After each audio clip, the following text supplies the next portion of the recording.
Although it is one of the world's most famous monuments, few know that the Taj Mahal is actually a funeral building.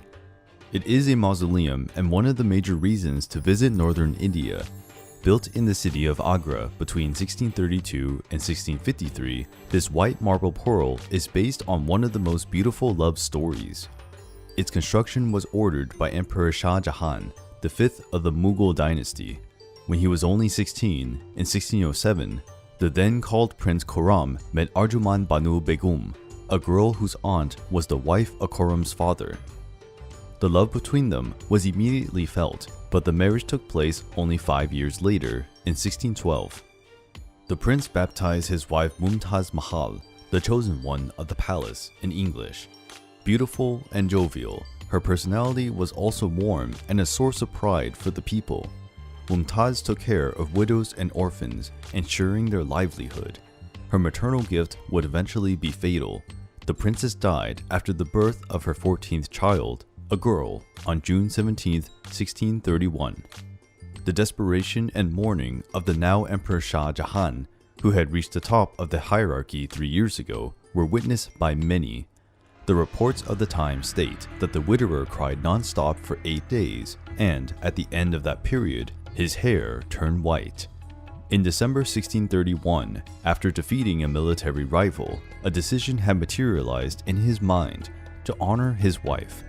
Shah Jahan ordered Mumtaz's body to be exhumed from her grave in Burbanpur and transferred to Agra, 700 kilometers away. This procession was accompanied by thousands of soldiers and ended with the placing of the body on land where the Taj Mahal would be built. Shah Jahan wanted to build the most magnificent mausoleum ever seen. He himself outlined the construction plans with the help of the most important architects of the time.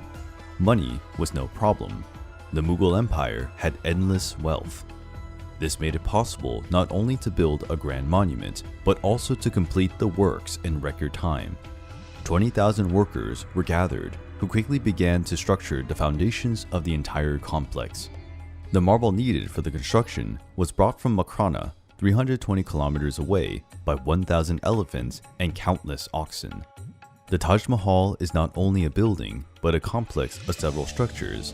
Besides the tomb, there is also a mosque. Islam was the religion of the Mughal Empire, a guest house, 4 minarets, and several gardens. The level of ornamentation detail is very intricate. There are several passages of the Koran inculcated in black marble, semi-precious stones, details in gold thread. Shah Jahan died in 1666 after more than 30 years as emperor, a period that ended with the usurpation of the throne by one of his sons. His body was placed in the crypt below the Taj Mahal. On the main floor of the structure, we can find 2 cenotaphs, symbolizing the union between Shah Jahan and Mumtaz.